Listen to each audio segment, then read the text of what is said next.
When it comes to soundbars, Samsung has always been one of the best options out there. In today's tech video, we are going to unbox and set up the Samsung HW-QS90H.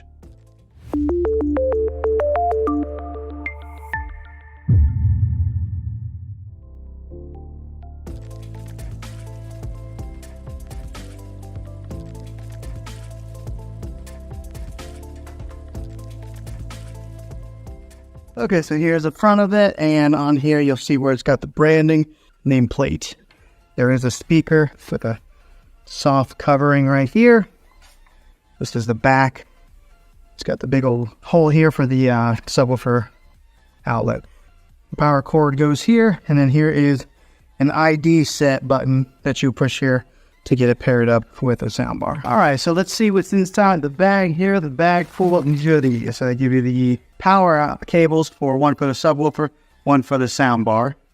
And good, they give me an optical cable here. I was kind of wondering that if I was going to have to order this separately, because a lot of times some of these companies will save costs by not sending you the right cables that you need. But here's the optical cable that I'll use to tie this in directly into the TV. Here's the other end of the power plug in the soundbar. A lot of times these square parts here are so beefy. This one kind of the medium size. The user manual, I don't know who reads these things. Okay, 2 angle brackets here to mount the soundbar if you were going to mount this onto the wall. I have a tendency of losing these things, but I'm going to be setting mine on the console underneath the TV right there, so I won't be using this. This right here is another part of the mounting bracket that kind of helps support, push it out from the wall. Some more nuts and bolts if you were going to hang it onto the wall. And now here is the remote. I'm always interested to see what the remotes on these things look like. Batteries. I always get these off-the-wall mainframe batteries. This one's called Mustang. Who's ever heard of that? Why can't they send me like a Duracell or Energize? Now the remote looks similar to the TV remote that I had, the Samsung TV remote. Let me show you the difference. Here is a TV remote right here, soundbar TV. So you can see they're pretty similar, but I imagine once I get the soundbar hooked up, I would really hope that I can get it hooked up to using just one remote, because I hate having to use 2 remotes. So we'll see how that pairs up with it and see if we can just use the one remote, the TV remote. I'll go ahead and put the batteries in to the soundbar remote. Okay, everything's unboxed here. I'm going to go ahead and get all the power cables hooked up into the subwoofer and the soundbar and get it up there and get it plugged in and get it set. Okay, on the back side of this, there is a USB output. There's an auxiliary in output, a digital. This is where the optical cable is that I will be using to be plugging in from here into a TV. And on the other side here, they got an HDMI in, and then they've got the TV arc out. So this is another HDMI arc out, and then right here is the power outlet, DC, 24 volt.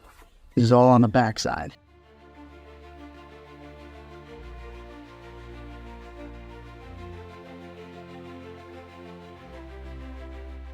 Okay, everything's all hooked in here now. Soundbar is displayed underneath the TV. I was a little bit concerned about that once I got the soundbar on there, because I didn't know how high it was going to be to the bottom of the television there.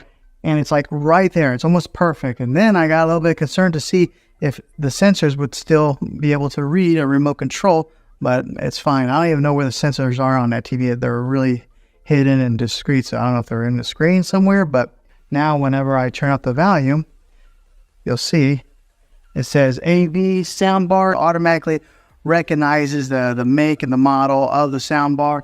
There's a plus symbol that lights up on the corner. So it signifies on the soundbar and it signifies on the television.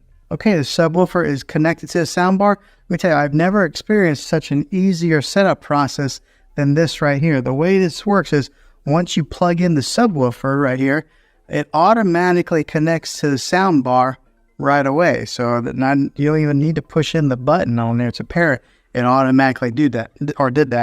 And one of the ways that you can tell if it is paired is on the back side of the subwoofer. You'll see that there's a blue light right there shining. So that means that it is connected. Another little bit of information: if it is blue, that means that it is connected. If it's red, then that means that there's an issue in the setup process. And if it's blinking blue and red together, then that means there is a malfunction. So make sure you watch the indicator light. But I don't think you should have any problems if you're hooking this up. Seems simple enough. Now you are able to hook this up wirelessly via Bluetooth, but I mean, if they give you one of those optical cables, I really recommend to go direct line in. Sometimes you never know what kind of issues that you'll have going through wireless through Bluetooth technology. I know it's pretty solid, Bluetooth is, but if you can go wired in, definitely do that. So that's what I did, wired in. Okay, so the good thing is we were able to use the TV remote for the soundbar and TV together, so I will only be using one remote. No need to have two different remotes, one to run a soundbar or one to run a TV. Everything will be accessed through this one right here. This is a TV remote, so I like that. Less remotes is better. Okay, so we're going to do a little sound test to give you guys, I know it's going to be hard for you guys to really tell, maybe, depending on what kind of sound system that you have, if it's coming through your computers. I'll give you guys a little test of what it's going to sound like. And I just did a little trial run. Let me tell you, it is a big difference between using a soundbar and just using the speakers on the TV. It gets pretty loud without having to turn it up very far. So much so that my wife is sitting behind me and she started squinting her eyes like that because it was just getting kind of loud for her. But listen in.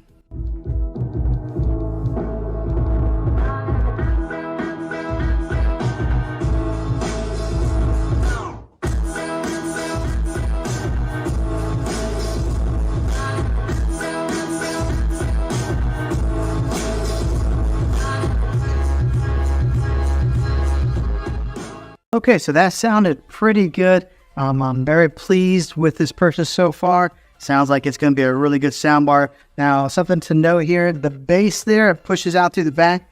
In my particular surroundings, I've got it on a cornered wall right here. But when it pushes out, it kind of travels up, so we could hear the bass really well. I know everybody's environment is going to be a little bit different. I do have a higher ceiling, so some of the sound that comes out from the top of the speakers is going to have to travel up quite a ways to kind of fill the room, but it does push out from the ends here. We can hear that perfectly fine. So if you do have a lower ceiling, you should be able to hear it and get all that rich sound that comes from this sound bar. But yeah, it's pretty easy to set up and it sounds fantastic.